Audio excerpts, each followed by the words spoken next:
അക്കാഡമിയിലേക്ക് എല്ലാവർക്കും ഒരിക്കൽ കൂടി സ്വാഗതം. ഇന്ന് 20/5/2026. അപ്പോൾ ഇന്ന് വളരെ പ്രധാനപ്പെട്ട ഒരു കമ്പ്യൂട്ടർ എക്സാം ആണ് ഇന്ന് നടന്നത് അല്ലെ. കമ്പ്യൂട്ടർ പ്രോഗ്രാമർ, അത് അസിസ്റ്റന്റ് പ്രോഗ്രാമർ, അതുപോലെ തന്നെ manager IT, assistant manager IT തസ്തികകളിലേക്കുള്ള പരീക്ഷയാണ് ഇന്ന് നടന്നത് അല്ലെ. അപ്പോൾ പരീക്ഷയെ സംബന്ധിച്ച് ഒരു വിശദമായ ഒരു അവലോകനമാണ് ഇന്നത്തെ ക്ലാസ്സിൽ ഞാൻ നിങ്ങളിലേക്ക് എത്തിക്കാൻ പോകുന്നത്. ധാരാളം ഉദ്യോഗാർത്ഥികൾ അതിന്റെ റാങ്ക് ഫയലൊക്കെ നമ്മുടെ അക്കാഡമി വഴി തയ്യാറാക്കി നൽകുന്നുണ്ടായിരുന്നു. അതുകൊണ്ട് തന്നെ ധാരാളം ഉദ്യോഗാർത്ഥികൾ എന്നെ വിളിക്കുകയും അവർ അഭിപ്രായങ്ങൾ രേഖപ്പെടുത്തുകയൊക്കെ ചെയ്തു. പക്ഷേ വേക്കൻസിയുടെ കാര്യത്തിൽ എല്ലാവരും വളരെ നിരാശരാണ്. കാരണം ഒരു വേക്കൻസി മാത്രമാണ് ഓരോ തസ്തികകൾക്കും ഉള്ളത്. അപ്പോൾ ഇതിൻ്റെ ഇന്നത്തെ പരീക്ഷയെ സംബന്ധിച്ച് നോക്കുകയാണെങ്കിൽ ഇന്നത്തെ വളരെ നിലവാരമുള്ള അടിസ്ഥാനപരമായിട്ടുള്ള, അതായത് സിലബസ് ഓറിയന്റഡ് ആയിട്ടുള്ള ചോദ്യങ്ങളാണ് ഇന്നത്തെ പരീക്ഷയ്ക്ക് ഏറിയ പങ്കും വന്നത്. അതുകൊണ്ട് തന്നെ നല്ല ഉയർന്ന നിലവാരമുള്ള ചോദ്യങ്ങളായിരുന്നു. അതുകൊണ്ട് തന്നെ വളരെ പ്രയാസമുള്ള ഒരു എക്സാം ആയിട്ടാണ് ഇന്നത്തെ പരീക്ഷയെ നമുക്ക് കണക്കാക്കാൻ. ഇന്നത്തെ പരീക്ഷയുടെ ഡിജിറ്റൽ ഇലക്ട്രോണിക്സ് ഭാഗത്തു നിന്നും വളരെ പ്രധാന computer organisation and operating system processor ഭാഗത്തു നിന്നുള്ള ചോദ്യങ്ങളെല്ലാം തന്നെ വളരെയധികം കുഴപ്പത്തിലാക്കുന്ന ചോദ്യങ്ങളായിരുന്നു എന്ന് പല ഉദ്യോഗാർത്ഥികളും എന്നോട് പറഞ്ഞു. അതുപോലെ തന്നെ data structures and programming in C, അതിൻ്റെ ഭാഗത്തു നിന്ന് ഒരു 12 മാർക്കിന്റെ ചോദ്യങ്ങളാണ് ഉണ്ടായിരുന്നത്. പക്ഷേ ആ ഭാഗത്തു നിന്നൊക്കെ അധികം ചോദ്യങ്ങൾ വന്നതുപോലും ഉദ്യോഗാർത്ഥികൾ വളരെ പഠിച്ചുകൊണ്ട് പോയ ചോദ്യങ്ങളാ. ധാരാളം ക്വസ്റ്റ്യൻ പേപ്പറുകളൊക്കെ, പ്രീവിയസ് ക്വസ്റ്റ്യൻ പേപ്പറുകളൊക്കെ റെഫർ ചെയ്താൽ പോലും അതിൽ നിന്നൊക്കെ വളരെയധികം വ്യത്യസ്തമായിട്ടുള്ള ചോദ്യങ്ങൾ, വളരെ പ്രതീക്ഷിക്കാത്ത രീതിയിലുള്ള ചോദ്യങ്ങൾ വന്നു എന്ന് പല ഉദ്യോഗാർത്ഥികളും എന്നോട് അഭിപ്രായം രേഖപ്പെടുത്തുകയുണ്ടായി.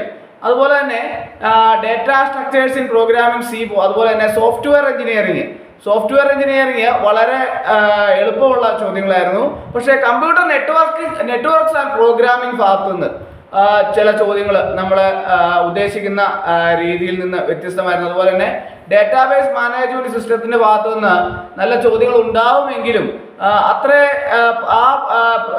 സിലബസ് ബേസ്ഡ് അല്ലായിരുന്നു എന്നൊക്കെ പല ഉദ്യോഗാർത്ഥികളും എന്നോട് അഭിപ്രായം രേഖപ്പെടുത്തി. അതുപോലെ തന്നെ C++, ജാവ ഭാഗത്തു നിന്നുള്ള ചോദ്യങ്ങൾ ഒത്തിരിയധികം കുഴപ്പത്തിലാക്കി എന്നൊക്കെ ധാരാളം ഉദ്യോഗാർത്ഥികൾ എന്നോട് അഭിപ്രായം രേഖപ്പെടുത്തി. പൊതുവെ വിശദമായ ഒരു അവലോകനത്തിൽ പല ഉദ്യോഗാർത്ഥികളും പല രീതിയിലാണ് അഭിപ്രായങ്ങൾ എന്നോട് രേഖപ്പെടുത്തിയത്. അപ്പോൾ ഇന്നത്തെ പരീക്ഷ പൊതുവെ പ്രയാസമുള്ളതായിരുന്നു എന്ന് പല ഉദ്യോഗാർത്ഥികളും എന്നോട് പറയുകയുണ്ടായി. അപ്പോൾ ഇന്നത്തെ പരീക്ഷയുടെ അസിസ്റ്റന്റ് പ്രോഗ്രാം തസ്തികയിലേക്ക് 12,969 പേരാണ് പരീക്ഷയ്ക്ക് വേണ്ടിയിട്ട് തയ്യാറെടുത്തിരുന്നത്. കമ്പ്യൂട്ടർ പ്രോഗ്രാമർ ഭാഗത്തുനിന്നും 11,217 പേരാണ് കൺഫർമേഷൻ കൊടുത്ത് പരീക്ഷയ്ക്ക് വേണ്ടിയിട്ട് തയ്യാറെടുത്ത്.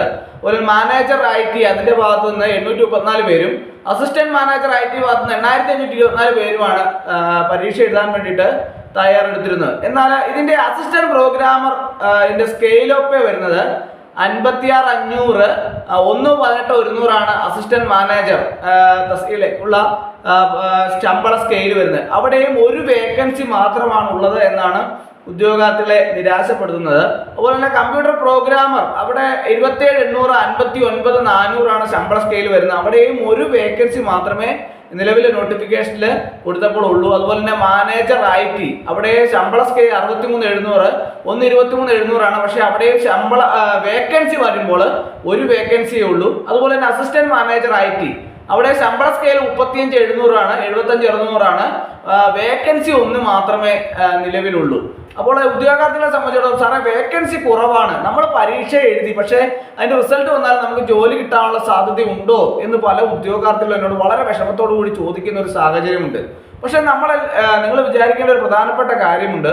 ഇപ്പോൾ ഇന്ന് തന്നെ ബഹുമാനപ്പെട്ട സർക്കാർ PSC ലിസ്റ്റിനെ സംബന്ധിച്ചൊക്കെയുള്ള ലിസ്റ്റിന്റെ കാലാവധിയൊക്കെ നീട്ടുകയൊക്കെ ചെയ്യുന്ന പല കാര്യങ്ങളുണ്ടായിരുന്നു. അതുപോലെ തന്നെ ഒഴിവുകളൊക്കെ വളരെ പെട്ടെന്ന് തന്നെ റിപ്പോർട്ട് ചെയ്യണം. 24 മണിക്കൂറിനുള്ള ഒഴിവുകൾ വന്നാൽ റിപ്പോർട്ട് ചെയ്യാനുള്ള നടപടികളൊക്കെ ആവിഷ്കരിച്ച് നടപ്പിലാക്കുമെന്ന് ഇപ്പോൾ നിലവിൽ നമ്മുടെ അധികാരമേറ്റ സർക്കാർ പറയുന്നുണ്ട് എന്നത് ഉദ്യോഗാർത്ഥികൾക്ക് ഒരു പോസിറ്റീവ് ആയിട്ടുള്ള ഒരു കാര്യമാണ് നമുക്ക് മനസ്സിലാക്കാൻ സാധിക്കുന്നത്. അപ്പോൾ നിലവിലെ ഒഴിവ് വന്നാലും ഒരു 3 വർഷം വരെയാണ് ലിസ്റ്റിന്റെ പരമാവധി കാലാവധി.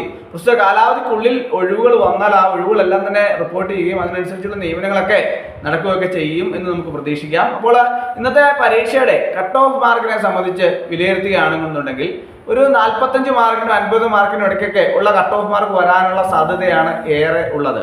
അതുപോലെ തന്നെ ഇതിന്റെ ഷോർട്ട് ലിസ്റ്റ് സംബന്ധിച്ചുള്ള കാര്യങ്ങളൊക്കെ തന്നെ വളരെ എളുപ്പത്തിൽ പെട്ടെന്ന് തന്നെ നടപടികളൊക്കെ പൂർത്തിയാക്കി ഷോർട്ട് ലിസ്റ്റ് പെട്ടെന്ന് പ്രസിദ്ധീകരിക്കുന്ന ഒരു സാഹചര്യം ഉണ്ടാവും എന്ന ഒരു രീതിയിലാണ് ഇപ്പോൾ കാര്യങ്ങളൊക്കെ നടന്നു പോകുന്നത്. അപ്പോൾ അതനുസരിച്ചുള്ള നടപടികളൊക്കെ PSCയുടെ ഭാഗത്തുനിന്ന് ഉണ്ടാവും എന്ന് നമുക്ക് പ്രതീക്ഷിക്കാം. അപ്പോൾ ഷോർട്ട് ലിസ്റ്റ് ഒന്നും വളരെ താമസിക്കാതെ തന്നെ ഷോർട്ട് ലിസ്റ്റ് പ്രസിദ്ധീകരിക്കും. അപ്പോൾ ഇന്നത്തെ ക്ലാസ് എല്ലാവർക്കും ഇഷ്ടമായെന്ന് വിചാരിക്കുന്നു. ഒരിക്കൽ കൂടി നന്ദി നിർത്തട്ടെ. നന്ദി, നമസ്കാരം.